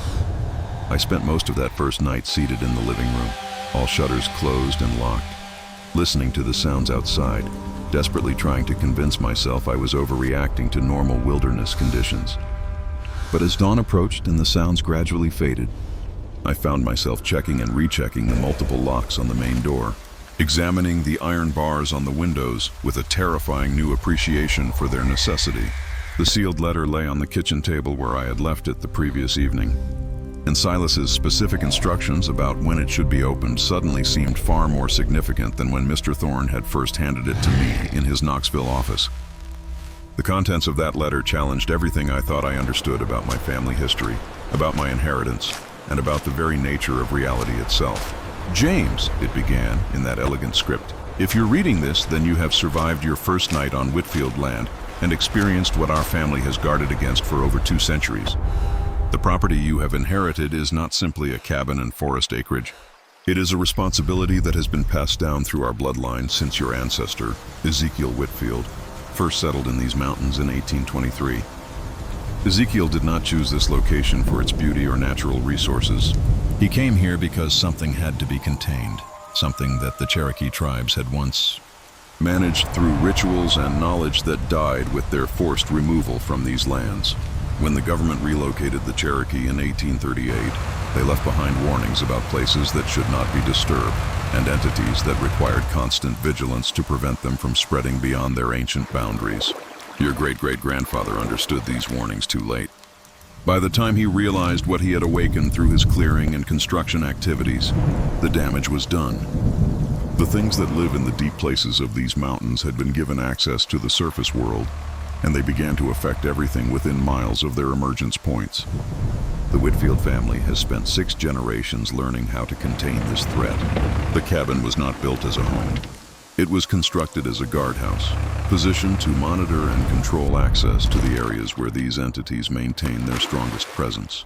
Every improvement to the structure, every security measure you have observed, represents knowledge gained through encounters that claim the lives of your relatives. The sounds you heard last night were a test. They come every few months to assess the defenses and determine whether the guardian is still present and capable. If the cabin remains empty for too long, they will begin to expand their territory. If the current guardian shows weakness or abandons his responsibilities, they will follow him wherever he goes. You now have a choice that every Whitfield male has faced for 7 generations. You can accept the responsibility of maintaining the containment that your family has established, learning the rituals and precautions that will keep these entities confined to their deep places.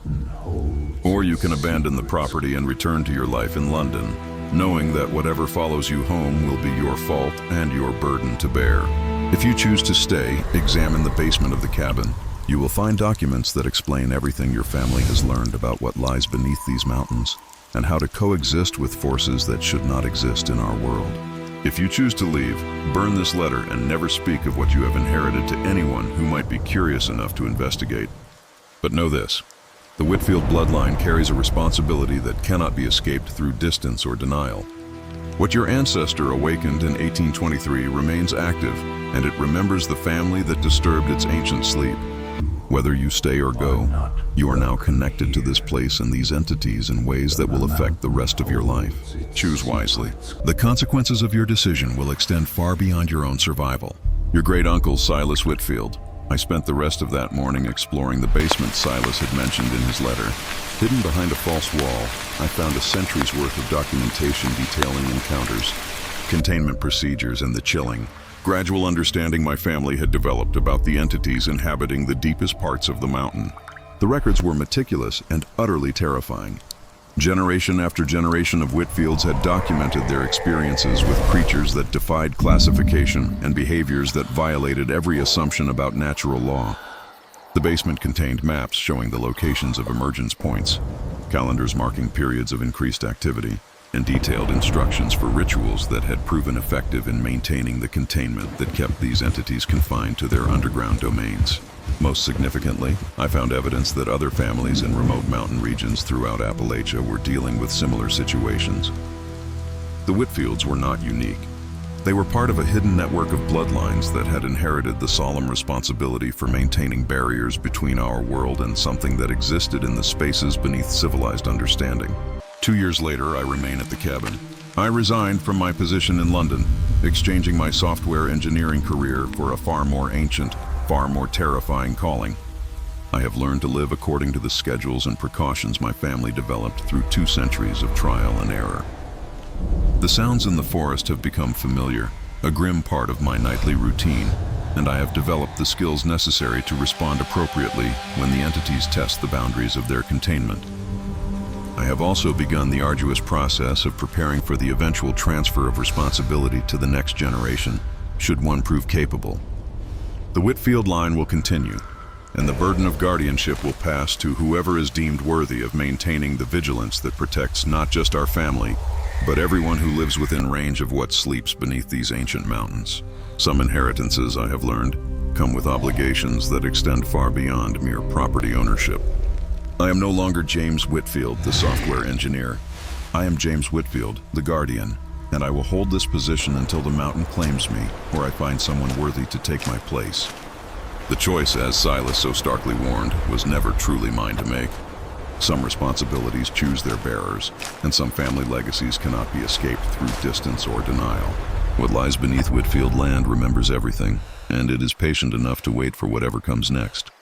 The profound isolation, the constant vigilance against an unseen yet palpable threat, has irrevocably altered me. The quiet moments are punctuated by a deep, almost primal awareness of the forces at play, a stark contrast to the sterile certainty of code and algorithms I once navigated.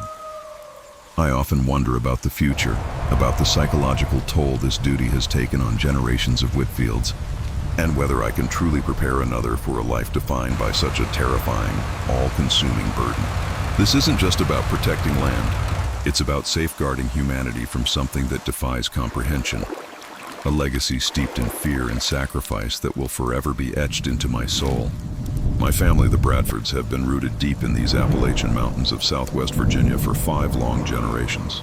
There's a sacred rule we've lived by, a vow etched into our very bones that had never been broken.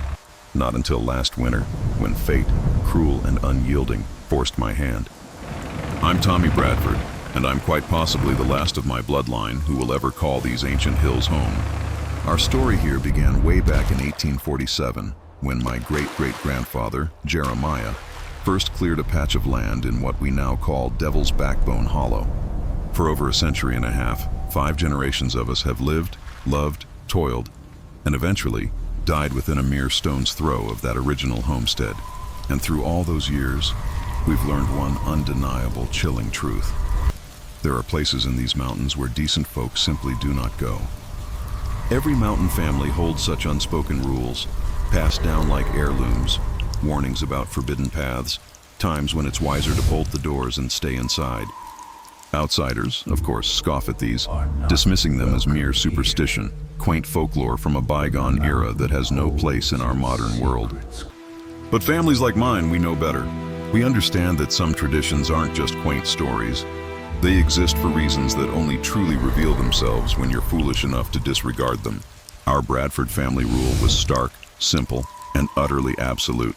Never, under any circumstances, enter Bone Valley after dark, and never ever step foot in Bone Valley alone, no matter the time of day. This stricture had been upheld without a single exception since Jeremiah's time. The dire consequences of violating it had been demonstrated often enough through the years that no Bradford ever dared to question its absolute necessity. Bone Valley itself is a stark, narrow ravine, a jagged gash slicing deep into the mountains, about 8 miles northeast of our family land. From high above, it looks deceptively ordinary. Just another natural drainage, thickly forested and notoriously difficult to access. But step inside, and you'd find a floor unlike anything else in our region. It earns its grim name from the staggering accumulation of animal bones that litter its depths. Deer, bear, wild boar, and even creatures I couldn't begin to identify. Their remains have been collecting there for as long as anyone can remember. What's truly unsettling is that these bones aren't scattered haphazardly, as you'd expect from natural deaths or predators. No, they're arranged in deliberate, intricate patterns, suggesting an intentional placement by some organizing intelligence, something far beyond the natural order. My grandfather, Samuel Bradford, was the last family member to ever set foot in Bone Valley before my own desperate transgression. It was 1962, and he was just a young man. He'd tracked a wounded bear into the ravine, only to be trapped there overnight by an unexpected early snowstorm. Whatever he endured during those terrifying hours fundamentally altered him. The confident mountain man I knew transformed into someone who refused to discuss certain topics, who never again hunted alone. Samuel would only ever murmur that the bone arrangements in that valley served a purpose, one that living creatures were simply not meant to comprehend. He claimed these patterns created pathways for things that should not exist in our world, and that a human presence in the valley after dark allowed these entities to follow visitors right back to our settled mountain homes. The chilling stories about Bone Valley echo through every generation of Bradfords. My great-grandfather often spoke of hearing his name whispered from the valley on still winter nights, carried on a wind that wasn't there. My father recalled our livestock mysteriously vanishing whenever anyone got too close to the valley's entrance, as if mere proximity triggered a predatory hunger in things that usually avoided domestic animals. But it was my younger sister, Emma, who truly provided the most compelling, heartbreaking evidence that our family's warnings weren't just inherited superstition, but based on genuine, terrifying threats. Emma Bradford was born with what mountain families call the sight, an uncanny ability to perceive aspects of the natural world hidden from most.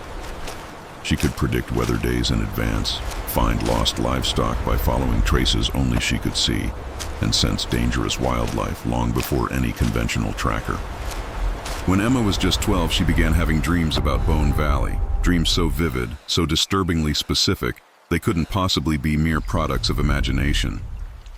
She described the exact arrangements of bones, the peculiar, almost unnatural quality of light filtering through the dense canopy, and the overwhelming sensation of being watched by entities just beyond the edge of visibility.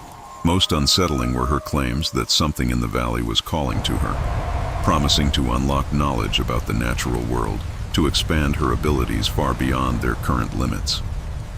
The voice in her dreams spoke with an ancient authority, hinting at the connection between life and death, at cycles of existence far grander than human understanding, and at the unique role certain individuals could play in bridging different forms of consciousness. Emma pleaded with our parents, begging them to let her visit Bone Valley, convinced her dreams were divine guidance, a message that could benefit our entire family. She insisted the entity calling to her wasn't malevolent, but simply seeking to communicate with someone sensitive enough to truly understand. Our parents, however, refused absolutely, reinforcing the family rule with punishments that underscored just how gravely they viewed the threat. Yet Emma's dreams persisted throughout her teenage years, growing more vivid, more compelling as she matured. By the time she turned 18, she was spending entire nights awake, terrified to sleep because of the sheer intensity of her dream experiences. Emma Bradford vanished on her 19th birthday in November of 1998. She left no note, took no belongings, and offered no hint of her intentions to anyone. But deep down, we all knew exactly where she had gone, just as we knew that our decades of warnings had been tragically insufficient to overcome whatever had been calling to her from Bone Valley. The search for Emma dragged on for 3 grueling weeks, involving every able-bodied man in our community. We systematically combed the mountains, followed every trail, checked every possible shelter, but we never ever entered Bone Valley itself, and Emma was never found. For 25 long haunted years, I honored that family rule, the very one that had so tragically failed to protect my sister. I avoided Bone Valley completely, rerouting hiking trails that strayed too close to its eerie entrance, and painstakingly taught my own children to respect the boundaries established by 5 generations of Bradford experience. But then last winter, life threw me a truly impossible choice: uphold a family tradition or respond to a crisis that threatened someone I could never, ever abandon. My 8-year-old grandson, Jacob, Emma's nephew, was staying with me for the weekend while his parents were away at a wedding. He too has inherited some measure of Emma's unsettling sensitivity to the hidden aspects of the natural world. Jacob frequently knows things he shouldn't, exhibiting an awareness of environmental changes that far exceeds normal childhood intuition. On a cold Saturday afternoon, Jacob suddenly announced with absolute, unwavering certainty that he needed to go to Bone Valley. Someone, he said, was trapped and calling for help. His description of the situation was too precise, too detailed, to dismiss as mere childhood fantasy. According to Jacob, "My family, the Bradfords, have been rooted deep in these Appalachian mountains of southwest Virginia for 5 long generations. There's a sacred rule we've lived by, a vow etched into our very bones that had never been broken. Not until last winter, when fate, cruel and unyielding, forced my hand. I'm Tommy Bradford, and I'm quite possibly the last of my bloodline who will ever call these ancient hills home." Our story here began way back in 1847, when my great-great-grandfather, Jeremiah, first cleared a patch of land in what we now call Devil's Backbone Hollow. For over a century and a half, 5 generations of us have lived, loved, toiled, and eventually died within a mere stone's throw of that original homestead.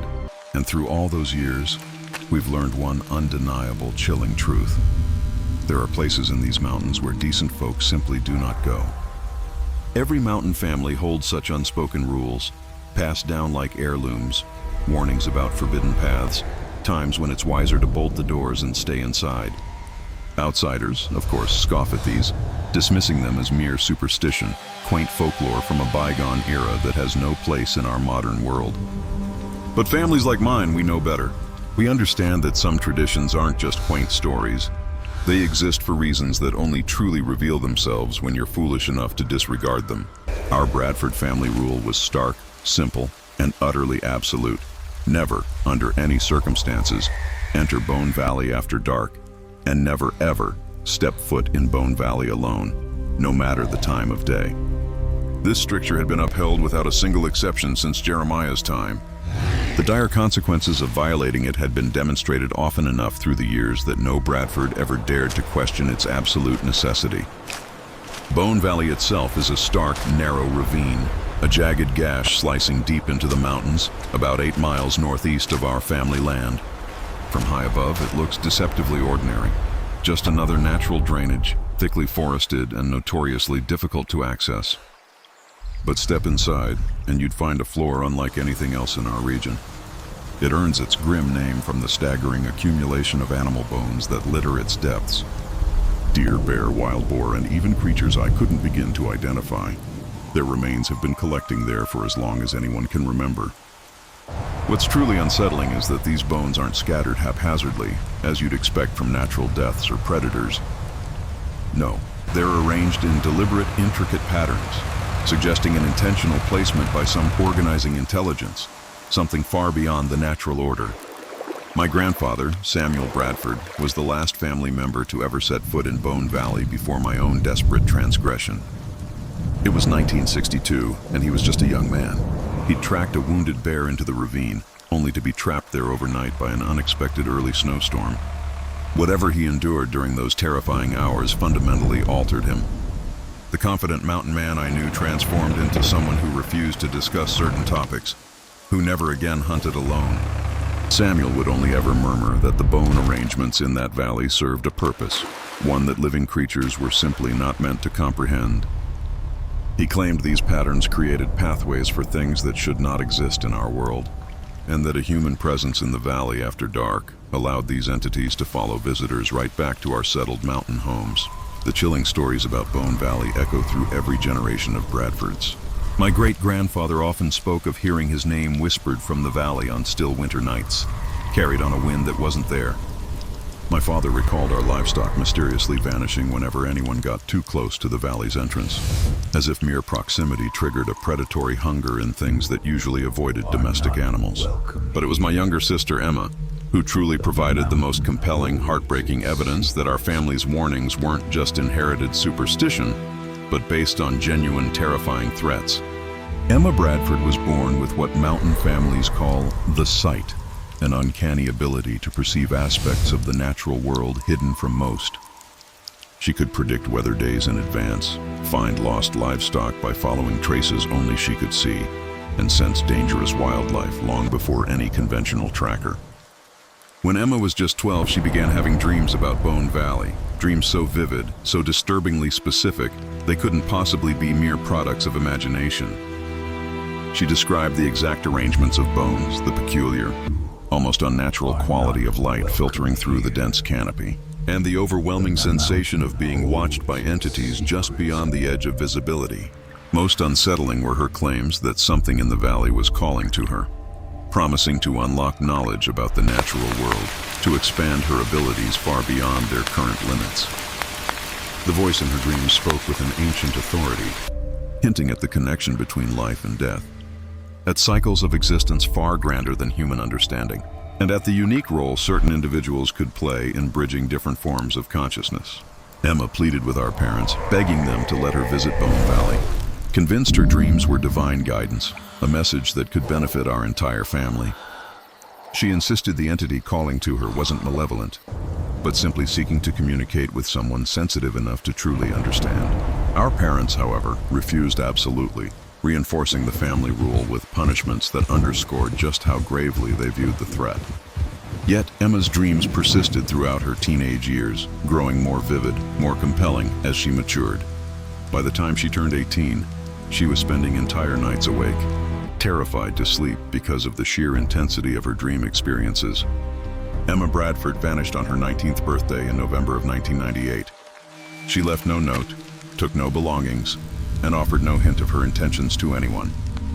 But deep down, we all knew exactly where she had gone, just as we knew that our decades of warnings had been tragically insufficient to overcome whatever had been calling to her from Bone Valley.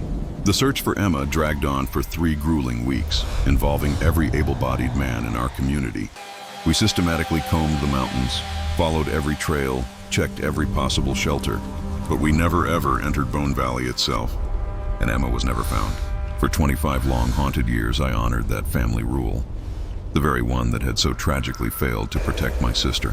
I avoided Bone Valley completely, rerouting hiking trails that strayed too close to its eerie entrance, and painstakingly taught my own children to respect the boundaries established by 5 generations of Bradford experience. But then last winter, life threw me a truly impossible choice: uphold a family tradition or respond to a crisis that threatened someone I could never, ever abandon. My 8-year-old grandson, Jacob, Emma's nephew, was staying with me for the weekend while his parents were away at a wedding. He, too, has inherited some measure of Emma's unsettling sensitivity to the hidden aspects of the natural world. Jacob frequently knows things he shouldn't, exhibiting an awareness of environmental changes that far exceeds normal childhood intuition. On a cold Saturday afternoon, Jacob suddenly announced with absolute, unwavering certainty that he needed to go to Bone Valley. Someone, he said, was trapped and calling for help. His description of the situation was too precise, too detailed, to dismiss as mere childhood fantasy. According to Jacob, "In my 15 years dedicated to search and rescue, I've seen things that could strip the joy from any hike, turn tranquil forests into places of dread. But the Kellerman case, that one didn't just challenge us, it fundamentally shattered our entire team. My name is Detective Sarah O'Connor, and I lead the Specialized Wilderness Search and Rescue Unit for the Virginia State Police, covering the sprawling, often unforgiving Blue Ridge Mountains. Our work is vast, ranging from finding lost hikers and responding to climbing accidents to investigating missing persons in some of the East Coast's most remote and challenging terrain. We've honed our protocols and procedures over the years, learning to operate effectively in conditions that would overwhelm most law enforcement units. Yet, what we stumbled upon during the Kellerman investigation in October 2019 forced us to question everything we thought we knew about wilderness operations, pushing us to confront possibilities our training had never, could never, prepare us for. The initial call reached us on a quiet Thursday evening, forwarded from the Shenandoah County Sheriff's Department. 3 experienced hikers from Northern Virginia had been reported overdue by their worried family. They'd failed to check in after what should have been a routine weekend backpacking trip.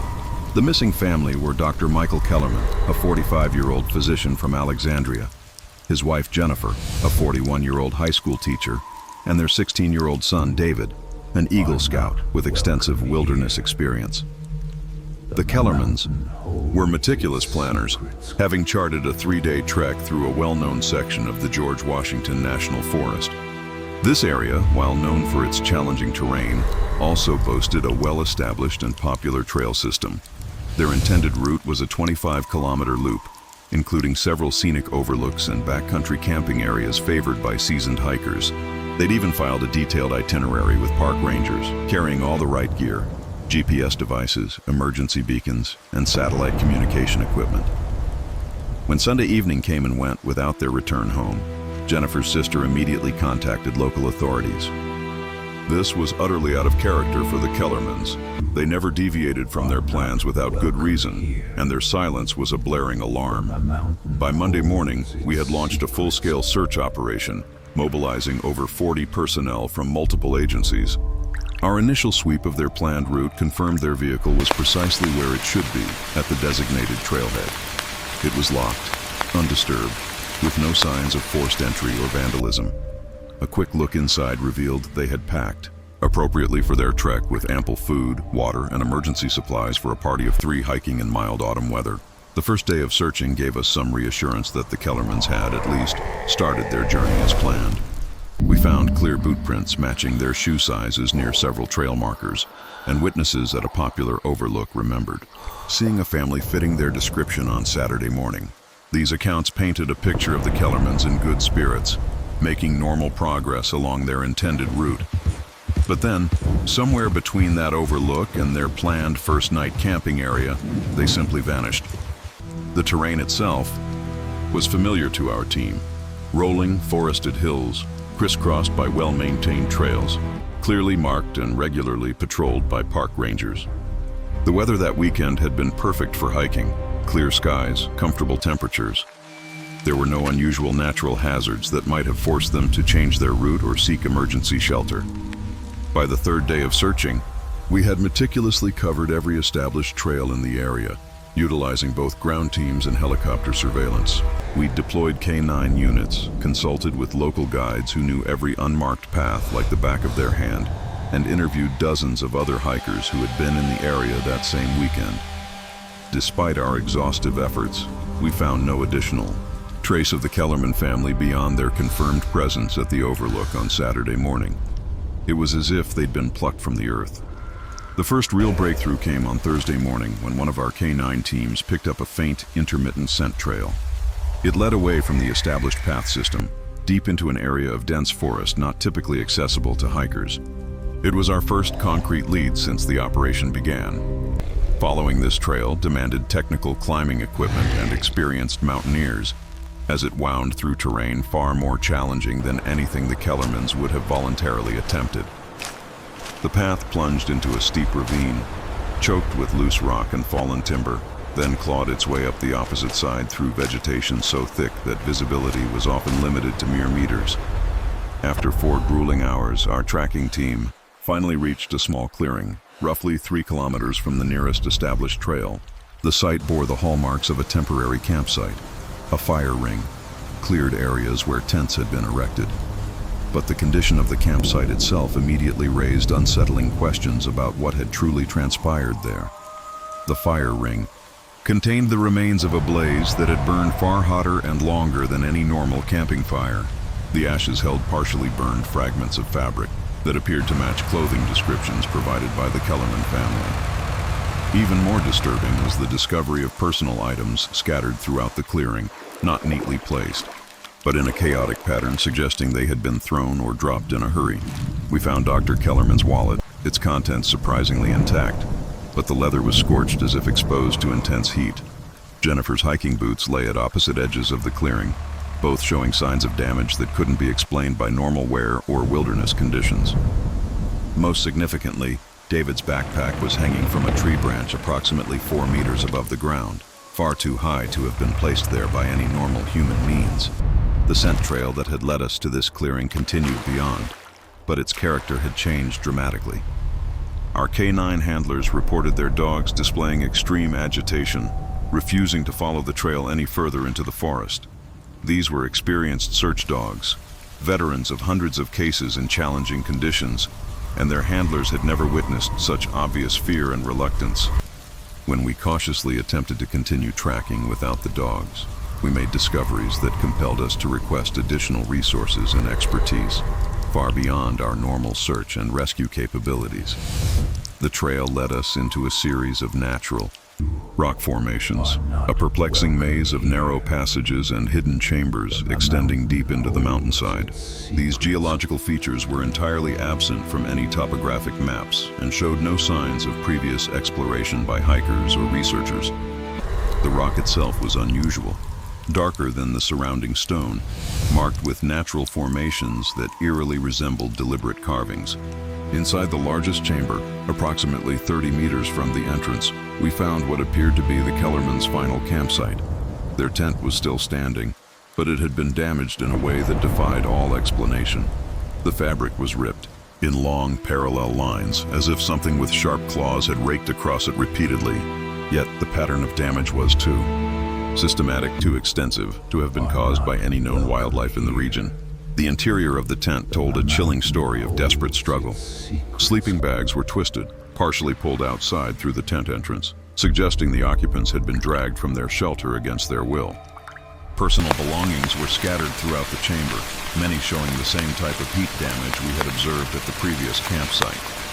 But it was the walls of the chamber that provided the most profoundly disturbing evidence of what had happened to the Kellerman family.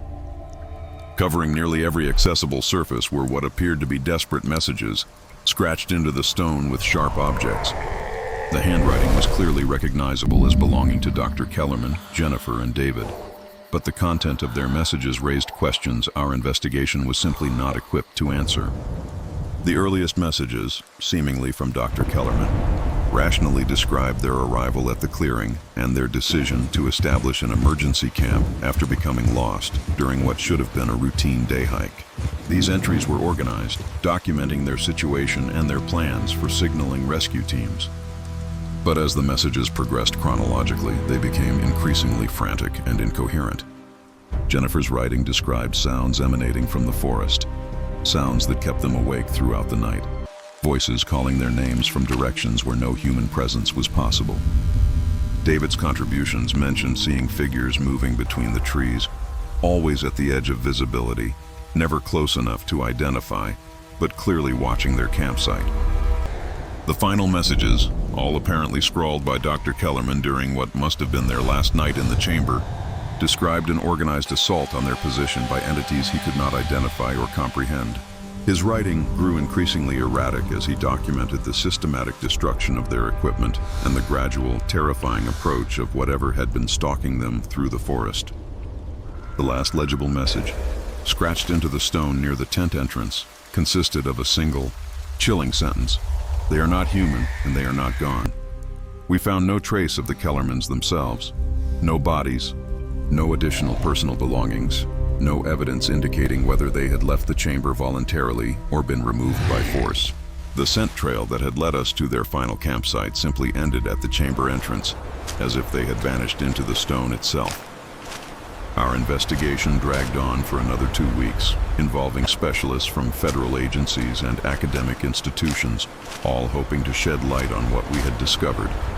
Geologists confirmed that the rock formations were natural, but acknowledged that their configuration was highly unusual. Anthropologists examined the chamber walls, finding no historical or cultural precedent for the type of messages the Kellermans had left behind. Most significantly, our consultation with wildlife experts produced absolutely no explanation for the damage patterns we had observed at both campsites. The claw marks on the tent fabric were far too large and systematic to have been made by any known predators in the region. The heat damage to personal items suggested exposure to temperatures that could not possibly be generated by normal camping equipment or natural forest fires. The official report ultimately classified the Kellerman disappearance as a missing persons case with unknown circumstances. We meticulously documented our findings but made no attempt to speculate about the cause of their disappearance or the unsettling meaning of the messages they had left behind. The case remains open, a cold file in our system, though no additional resources have been allocated to active investigation. What I have never reported, and what I never will report, is the profound impact this case had on the members of our search team who spent extended time in that chamber, documenting the evidence we found. Within 6 months of the Kellerman investigation, 3 of our most experienced personnel had requested transfers to other units or resigned from law enforcement entirely. Two others required extended medical leave for stress-related conditions their doctors simply could not adequately explain. The canine handlers reported that their dogs had never fully recovered from their experience in that forest and eventually had to be retired from search operations, their once reliable instincts tainted by an unseen terror. I myself have experienced unsettling changes, ones I directly attribute to whatever dark presence we encountered during that investigation. I no longer sleep soundly in wilderness environments. Every rustle of leaves, every distant snap of a twig sends a jolt of anxiety through me. I find myself constantly alert for sounds that might indicate the presence of something that shouldn't exist, not in our world, not even in the deepest, most uncivilized parts of it. Most troubling is my growing, gnawing awareness that our established search and rescue protocols are fundamentally inadequate for situations that fall outside the normal parameters of human experience. The chamber where we found the Kellerman's final campsite has been sealed, removed from all official maps and GPS databases. The area is now classified as geologically unstable and strictly off-limits to recreational activities. Park rangers have been explicitly instructed to redirect hikers away from any routes that might lead them toward those chilling rock formations. I continue to lead search and rescue operations throughout the Blue Ridge Mountains, but I have implemented new protocols that prioritize team safety above all else, even above investigation completeness. We no longer follow scent trails that deviate from established path systems, and we terminate searches immediately if our K9 units display any signs of unusual agitation or fear. This experience has taught me that some missing persons cases are better left unsolved, and some questions about what truly happens in remote wilderness areas are better left unasked. Their answers far too terrifying to bear. The Kellerman family taught us a brutal lesson. Our ancient mountains hold secrets that our training, our experience, and our very understanding of the natural world have utterly failed to prepare us to confront. I pray with a dread I cannot articulate that we never, ever encounter another case like theirs. I reached a small clearing about 8 kilometers from the main trail where I found their campsite. Jennifer and David had chosen a level area near a small stream, adhering to all the best backcountry practices for water access and drainage. But something had gone terribly, horrifyingly wrong here. The tent was still standing, but the rainfly had been torn away, crumpled against a nearby tree. The tent zippers were closed, but when I examined the interior, I found clear signs of a violent struggle. Sleeping bags were twisted and pulled partially out of the tent.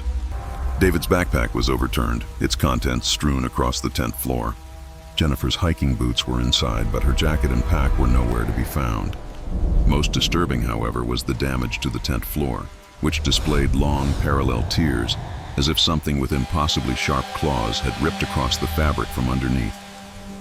I immediately called for backup and established a perimeter, desperate to preserve any evidence. While waiting for the search team, I conducted a careful examination of the area around the tent. The strange tracks were everywhere, circling the campsite in patterns that suggested systematic stalking behavior. Whatever had made them had approached from multiple directions, clearly spending considerable time observing the camp before moving in. I found drag marks leading away from the tent towards the deeper forest, a chilling pattern that suggested something had been pulled rather than carried, leaving deep furrows in the soft earth and scattered pine needles. I followed the trail for about 50 meters before losing it in a rocky area where the ground was too hard to show clear impressions. The official search lasted 6 grueling days, involving over 30 personnel, including K9 units, helicopter support, and expert trackers. We found additional scattered evidence of Jennifer and David's presence. Jennifer's jacket, torn and stained with what appeared to be blood, was discovered hanging from a branch nearly 4 kilometers from their campsite. David's water bottle was found even further away, dented and partially buried under a pile of leaves that looked deliberately arranged. But we never found them. The search was officially suspended after 8 days when weather conditions deteriorated and the risk to additional personnel became too great. The case remains open, classified as a presumed wilderness accident with no specific cause of death determined. What I never included in my official report were the other things we found. The consistent discovery of those same elongated tracks at multiple locations throughout the search area, always leading deeper into the wilderness and away from any established trails. The strange arrangements of rocks and branches we encountered in several places, constructed in patterns too deliberate to be natural, but serving no apparent purpose. The whispered reports from other search team members of feeling watched while working in certain areas, and the consistent, inexplicable problems we had with electronic equipment malfunctioning in specific geographic locations. Most significantly, I never reported what I found on the final day of the search, when I was working alone in a remote sector nearly 10 kilometers from the original campsite. Following a faint game trail through a particularly dense part of the forest, I came across what I can only describe as a collection site. In a natural depression surrounded by massive oak trees, someone or something had painstakingly gathered objects that clearly didn't belong in the wilderness. There were pieces of camping equipment from multiple sources, some so weathered and faded they had obviously been there for years. Backpack straps, tent stakes, water bottles, and hiking boots, all arranged in neat piles as if sorted by type. Among these grim trophies, I recognized David's distinctive red hiking hat and Jennifer's metal camp cup, both placed carefully on a flat rock in the center of the depression. But what made me immediately radio for extraction and swear I would never return to that area was the chilling realization that many of the other items predated Jennifer and David's disappearance by years, possibly decades. I found tent fabric in colors and patterns that hadn't been manufactured in over 20 years, hiking boots in styles that went out of production in the 1990s, and water bottles bearing logos of companies that had gone out of business before I even became a ranger. I have never spoken about what I found in that depression, and I instructed the helicopter pilot to mark our extraction point as inaccessible due to terrain concerns. The official report lists the area as unsearched, and I have no intention of correcting that record. 3 years later, I still patrol the Appalachian trail system, but I have never again taken an assignment in the eastern sectors near Dead Man's Ford. When new rangers inquire about the area, I tell them it's too remote and dangerous for routine patrol. When hikers ask about eastern trail access, I redirect them to better maintained routes with more reliable communication coverage. Sometimes, on quiet nights when I'm working late at the ranger station, I review the missing person reports from my district going back decades. The pattern is there if you know what to look for. Experienced hikers who vanished without explanation, always in the same general area, always leaving behind campsites that show signs of disturbance but no clear evidence of what happened. I'm scheduled to retire in 2 years, and I've already begun training my replacement. But there are some things I will never pass on, some knowledge that dies with the person who carries it. The eastern trails will remain officially accessible because closing them would require explanations I'm not prepared to give, but I sleep better knowing that soon. Whatever is out there in those ancient woods will be someone else's responsibility to ignore. The vastness of the wilderness holds secrets far older and more profound than any human can comprehend. It hums with an ancient, patient energy that predates our maps and our understanding, a primal force that merely tolerates our fleeting presence. Sometimes, in the quietest moments, I feel the immense weight of that ignorance, the unsettling truth that we are merely guests in a world governed by rules we cannot fathom. This isn't just about missing hikers anymore. It's about the unsettling knowledge that our civilized world, with its neat reports and scientific explanations, is built upon a thin, fragile crust, beneath which lurks something utterly alien and terrifyingly efficient. The woods don't just conceal, they consume. They watch, they wait, and they remember. And for some of us, that memory becomes a living scar, a constant reminder of the impenetrable darkness at the heart of the wild, a darkness that I, for one, am no longer equipped to face. Abandoning their trucks and most of their gear at a staging area eerily similar to our own. The official story, whispered through generations of loggers, was that they'd gotten lost in a dense fog and tumbled into one of the countless abandoned mine shafts riddling the area. Their bodies were never recovered. The case closed as a tragic industrial accident. But finding their chainsaw, after all these years, in such pristine, working condition, it clawed open a Pandora's box of questions none of us dared voice aloud. Friday morning delivered the final, terrifying blow, the incident that tore up our contract and sent us scrambling from those mountains. Our equipment only half-loaded, our work utterly abandoned. I was wielding my steel MS-660, a beast of a professional-grade saw I'd trusted for over 5 years, preparing to fell a colossal red oak that stood in solitary grandeur in a small clearing. This tree was an ancient sentinel, likely 150 years old, its trunk nearly 4 feet thick, its majestic canopy dominating the forest around it. Our survey had marked it as the largest specimen on the property, promising premium lumber if we could only bring it down safely. I executed my initial notch cut flawlessly, creating the wedge that would dictate its colossal fall. The saw screamed perfectly, the chain bit deep and true, the cut progressing exactly as planned. I moved around to the back of the trunk to begin the crucial felling cut. That's when my chainsaw died mid-cut. Not a sputter, not a cough, not a gradual fade. It simply stopped. Abruptly, as if an unseen hand had thrown a switch, the engine falling into such an absolute silence that I nearly lost my footing from the sudden, jarring absence of resistance. I furiously tried the electric start, then yanked the pull cord. I checked the fuel, the spark plug. Everything looked utterly normal, but the saw was dead. Jake rushed over with his backup, a smaller Husqvarna that should have easily finished the job. It started with a reassuring roar, running smoothly, until the very instant its chain kissed the bark of that great oak. Then it died exactly as mine had. Tommy tried his with identical chilling results. Even the old Morrison chainsaw we'd found, which had shown signs of life, suffered the same instantaneous, inexplicable failure the moment it contacted that cursed tree. We spent a frantic 2 hours trying to troubleshoot equipment that had been flawlessly operational just minutes before. We checked fuel lines, cleaned carburetors, tested ignition systems, verified mixtures. Each saw would start, hum, and run perfectly right up until we attempted to make a cut into that specific tree, at which point they all instantly, utterly ceased to function. And then the sound began. It rumbled from the deep, impenetrable heart of the forest, a low, rhythmic pounding, like a gargantuan drumbeat echoing through the earth. It was an organic sound, not mechanical, with irregular, unsettling intervals that ruled out any man-made machinery. It seemed to emanate from everywhere and nowhere all at once, utterly defying any attempt to pinpoint its source or distance. As we stood frozen in that clearing, surrounded by our now useless tools, listening to that inexplicable primal thrum, Jake's voice cut through the air, hoarse with terror. He pointed. My blood ran ice cold. The very symbols he'd discovered carved into the earlier oak were now, before our horrified eyes, appearing on the trunk of this ancient sentinel. They weren't being etched by any visible tool. Instead, they simply manifested, as if they had always existed, merely choosing this moment to become visible.